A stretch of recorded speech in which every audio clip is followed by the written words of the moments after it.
জননেতা মুফতি আমির হামজার নেতৃত্বে রাজপথে জনতার ঢল।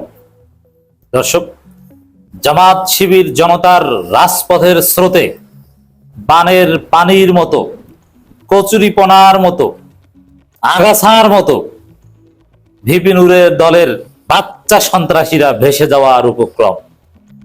দর্শক, মুফতি আমির হামজার নেতৃত্বে কুষ্টিয়ায় হাজার হাজার মানুষ রাজপথে নেমেছে।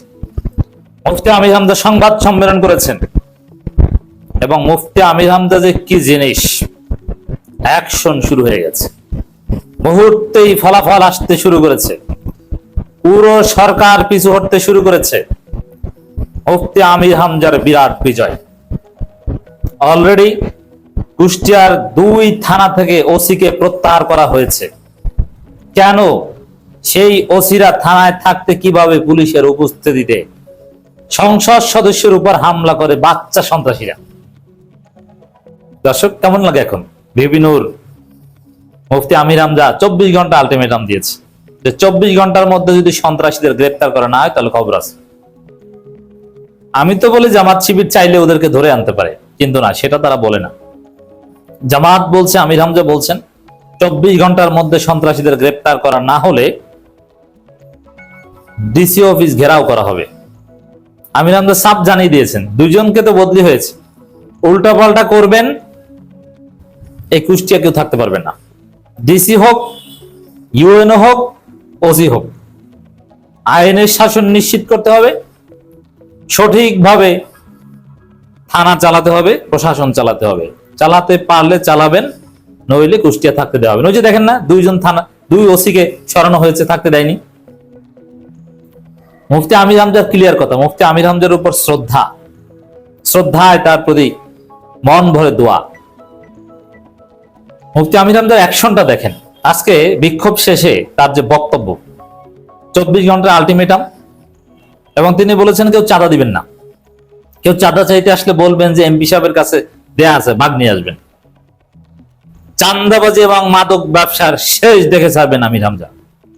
এবং তিনি বলছেন, গতকালকে তার যে বক্তব্য নিয়ে সমালোচনা হয়েছে যে আমি এই কুষ্টিয়া সদরের প্রধানমন্ত্রী, সেই বক্তব্য ছিল শতভাগ সঠিক, এটা প্রতীকী অর্থে বলেছেন। কিন্তু তার অথরিটি, তার অধিকার, তার ক্ষমতার জায়গাটা তিনি বুঝিয়ে দিয়েছেন, জনগণের প্রতি তার দায়িত্বের জায়গাটা স্মরণ করে দিয়েছেন। আজকে আরো জোরালোভাবে বলেছেন যে বলেছি না যেখানকার সরকার আমি, অতএব এখানে আমার কথা চলবে, রাইট? তিনি সংসদ সদস্য। বিএনপির এমপিদের এলাকায় এমপির যে পাওয়ার, জামাতের এমপিদের এলাকায় এমপির সেই পাওয়ার। কিন্তু জামাতের অনেক ধৈর্য এমপি তার পাওয়ার এক্সারসাইজ করতে পারেন না, কিন্তু আমির হামজা ইজ নট ধৈর্য। আমির হামজার মধ্যে কি আছে আমি একটা কথা বলি। দেখেন, আমির হামজাকে যদি আপনি সরাসরি দেখেন, একদম হালকা পাতলা, স্লিম, মানে তার মধ্যে দেখলে কেউ ভয় পাবে না, এবং কথাবার্তার মধ্যে খুব সরলতা, হাসি দিয়ে কথা বলেন। তো সেই আমির হামজার এত গাটস কিভাবে আসলো? সন্ত্রাসী, মাদক ব্যবসায়ী এবং চাঁদাবাজদের আতঙ্কে তিনি কিভাবে পরিণত হলেন, এটা আমি খোঁজার চেষ্টা করছি। অনেকের তো একটা গাটস থাকে, তার হুমকি ধমক, যেমন শফিকুল ইসলাম মাসুদের মধ্যে একটা আলাদা ভাব আছে, তার চলন বলন, কথাবার্তা, এগুলো দেখলেই সন্ত্রাসীরা ভয় পায়। কিন্তু আমির হামজার মধ্যে এগুলো কিছু নেই। আমির হামজার মধ্যে আছে শুধু কোমলতা, সরলতা, হাসি। আমির হামজার মধ্যে আছে সুর। সেই আমির হামজাকে সন্ত্রাসীরা কেন ভয় পায়? বা আমির হামজা স্পেশালি এই ক্যারেক্টার কোথায় পেলেন? আমি মনে করি আমির হামজার প্রতি আকর্ষণ কোরআনের আকর্ষণের কারণে। একজন আলেম, একজন কোরআনের সৈনিক, একজন মুফাসসিরে কোরআন, আল্লাহ রাব্বুল আলামিন তার মধ্যে স্পেশাল কিছু দিয়েছেন। নইলে ব্যক্তি আমির হামজার এত মর্যাদা, এত গুরুত্ব, বা আমরা যা দেখছি এত ভালো পারফরমেন্স, এগুলো হওয়ার কথা না। মুফতি আমির হামজা অনেক বিতর্কিত কথা বলেছেন, তা সত্ত্বেও আজকে যে তার গ্রহণযোগ্যতা, আজকে যে তার আকাশচুম্বী জনপ্রিয়তা, এটা আল্লাহর খাস রহমত, খাস দান। অনেক কিছু আছে যে মানুষ অর্জন করে চেষ্টা করতে করতে, আবার কাউকে কাউকে আল্লাহ রহম করে একদম ঢেলে দিয়ে দেন। তা আমার কাছে মনে হয়েছে আমির হামজাকে আল্লাহ ঢেলে দিয়ে দিয়েছে, এই আমির হামজাকে কেউ ঠেকাতে পারবে না। দর্শক, অলরেডি বিএনপি সরকার আমির হামজার ধমকে পিছু হচ্ছে। কারণ এই যে 2 ওসি কে বদলি করা হয়েছে, এটা তো সরকারের কাজ। বদলি তো আর আমির হামজার সিগনেচারে হয়নি। আমির হামজা হয়তো ডিও লেটার পাঠাতে পারেন অথবা রাজনৈতিক বার্তা দিতে পারেন, but at the end of the day বদলিটা, বিশেষ করে আন্ত থানা ওসি এক রেঞ্জের মধ্যে বদলি, এটা সংশ্লিষ্ট ডিআইজির দায়িত্বে। আর এক জেলা থেকে বা এক রেঞ্জ থেকে আর এক রেঞ্জে বদলি, এটা একদম DIG admin central police head অফিসের বিষয়। That means it's all about স্বরাষ্ট্র মন্ত্রণালয়ের বিষয়। স্বরাষ্ট্র মন্ত্রণালয়ের অধীনে পুলিশ, তারা বদলি করেছে। এর মানে আমির হামজার ধমকে, আমির হামজার দৃঢ়তায়, আমির হামজার স্মার্টনেসে, আমির হামজার প্রতিরোধে প্রতিবাদে কাজ হয়েছে। গণ অধিকার পরিষদের বাচ্চা সন্ত্রাসীদের জন্য দুঃখ। বিএনপি সরকার বিএনপির সন্ত্রাসীদের যেরকম রক্ষা করে, গণ অধিকার পরিষদ সন্ত্রাসীদেরকে বিএনপি সরকার ওইভাবে রক্ষা করতে আসেনি। হামলার সময় ছাত্রদল বা বিএনপি সহায়তা করেছে, পুলিশও নীরব ভূমিকা পালন করেছে, দ্যাটস রাইট। বাট পরবর্তীতে পরিস্থিতি ট্যাকেল দেওয়ার জন্য বিবি নূরের কথা স্বরাষ্ট্র মন্ত্রণালয় শুনছে না, বিবি নূরের কথা পুলিশ শুনছে না, আর শুনতে চাইলেও লাভ নাই। কারণ আমির হামজারা বলেছেন উল্টা পাল্টা করলে কুষ্টিয়ায় থাকতে পারবেন না, এখানকার সরকার আমি। এটাকে বলে রাজনীতি, এটাকে বলে গাটস।